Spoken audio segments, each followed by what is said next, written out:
just for anybody that struggles with drawing hands. I break the hand into the same basic ideas as far as composing and thinking through space. I make the palm basically a deck of cards. So I'd make the palm something that's about that proportion. And I would start with it pretty geometric to avoid going too complex too soon. I would build the structure of the thumb to be a separate and unique volume off the side here. Think of the thumb or the metacarpal of the thumb as being a door wedge, something you put underneath a door to prop it open.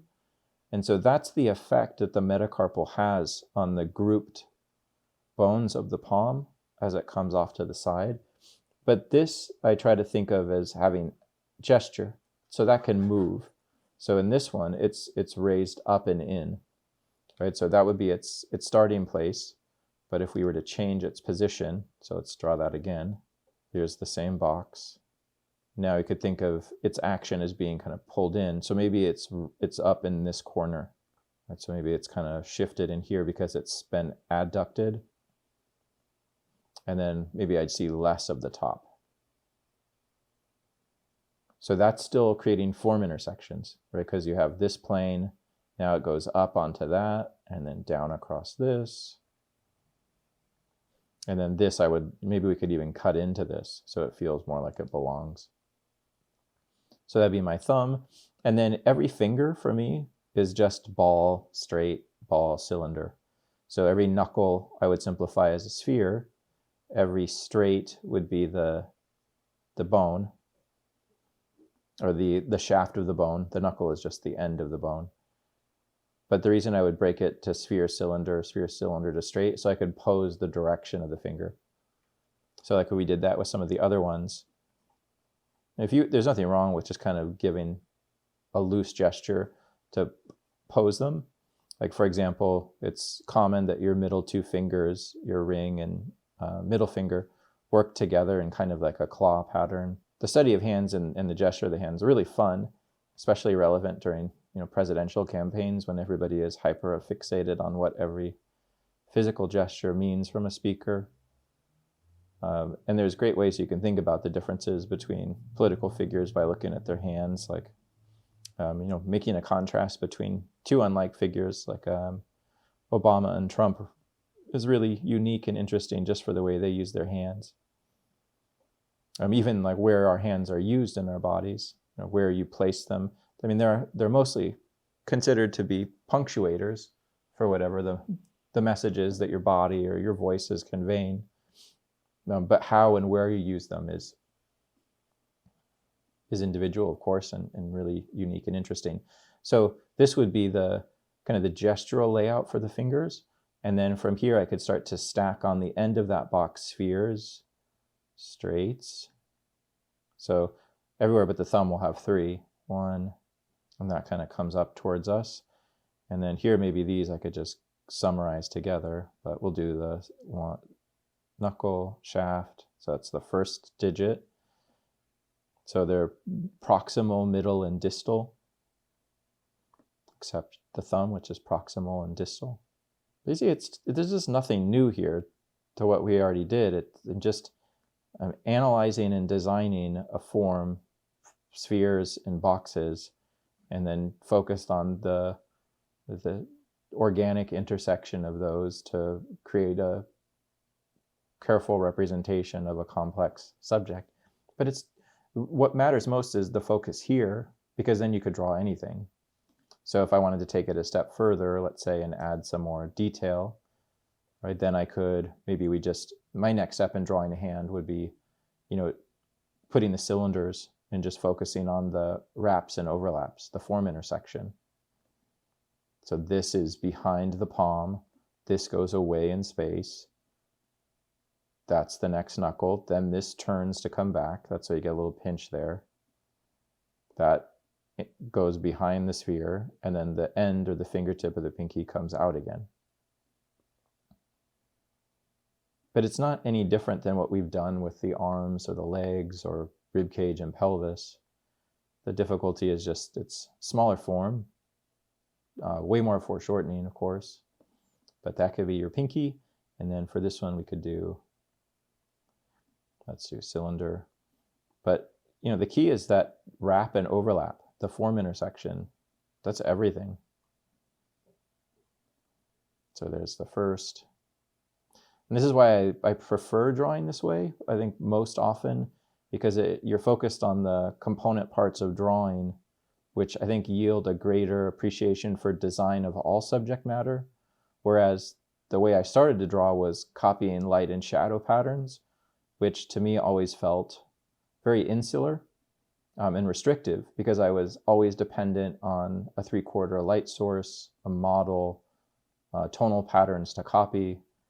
And I think ultimately you need both, because while this might allow you to understand and design, understand space, design, form, you have to have the other side of that coin too, which would just be what is the natural components? How would I eventually ornament this so it feels organic and like it exists in the world? So you can see how I'm kind of going through this process. I'm just turning this to feel as if it's coming up a bit more, and then this raises some. So it could be a little slow, especially with the fingers, you're trying to map each one out, but it gives you that great understructure to kind of put the padding and the muscle on top of. And then let's do this thumb here. And then I'll draw a larger version of this so you could see, more how I would treat this to feel like it's more unique in terms of feeling more realistic. So let's say the thumb's here. So if we isolated that, so here, let's take this down. Sphere, cylinder. So the way I would break this up later is, I could see here there's that shadow. So that would be I would look for the high points of the knuckles and then create boxes out of these cylinders and spheres. And then in between them, I'd create these two lines that would be more representative of the bone. It's kind of like a pinching box. But the bones flare at the knuckles, of course, and then thin in the middle. So the tops of your fingers or hand is all sharp and rigid. More bone is closer to the surface. At the end of this, I could use, like we were talking about the eyebrow earlier, I could use the nail to represent the organic direction and perspective of the finger. Right, so that still says that this is going away at that angle, but it looks like something we recognize on the skin, so feels more finished. And then the bottom of each finger is always one curve from the back of the first sphere to the center of the next. And that gives you your kind of relationship to the padding or the soft tissue on the bottom. Also makes a nice gesture, like that hard versus soft or straight versus curve. So that'd be here. So there you have your top. And then I think after a while, you really don't have to do this part. You could just kind of go right to the finger, because you'll be able to kind of have an ingrained sense of how they may all set up or something like that. The other thing to remember about fingers would be that they're a lot of the limbs, like your leg, your arm, they're not the same width from front to back. They're more like a gold bar, where like the back of your arm is much larger than the front of your arm. The front of your lower leg is much thinner than the back of your lower leg. And the fingers are the same. Like the tops are thinner and the bottoms are bigger.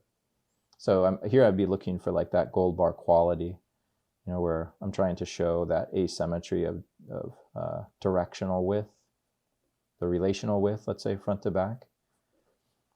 And that's what this surfacing line is trying to communicate, that surface continues to grow at that angle there.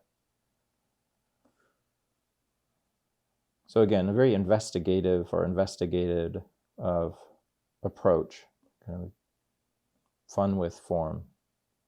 Also, like another thing you could do, that's our palm, but what we talked about in the early part of the lecture, when I was going through just some principles and exercises on perspective, is form subtractions, form modifications. So if I took a box and then beveled the top, that would be a better and more unique perspective form through which to represent the bottom of your palm. Because the bottom of your palm isn't flat, right? It's top of your palm isn't flat either. It has an apex or a peak at the middle finger. So the bottom of your palm would have to be the same but reversed. It would have to have that dip. So this would be a more accurate three-dimensional representation of a palm than the first one that I started with. But all this is just a form modification. I started with a box, and then I cut the top down, and then built a little top there. And then again, you could build that little off to the side on this. We could build our little door wedge for the metacarpal of the thumb. So that's how this same quality of focus or appreciation of perspective could allow you to kind of dig into a more remote or a smaller form. Alternatively, what you could do is maybe you don't want to draw perspective for that would be more like the bone. And so what is it that your palm would have or possess more so? You could think of it differently like this. Maybe you want to communicate the padding more quickly. So like at the top of the palm, right underneath the knuckles, there's all this padding. Maybe we build like a thin cylindrical rise here, and that represents a growth on the top of the box that would be the padding. And then maybe we do the same thing down this side, which would be the pinky side. We'll build a little strip here. So this is a small kind of rounded cylinder that intersects and wraps with the other volumes that are present.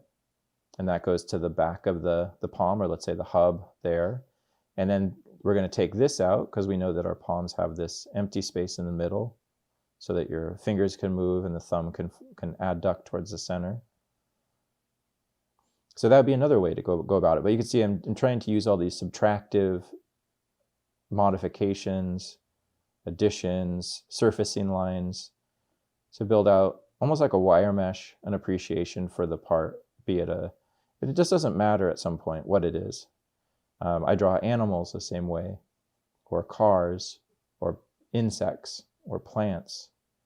The more the better, because the more you're doing generalized things, the more you're focused on the language of drawing and not hyper obsessing on it being a thing, like a figure.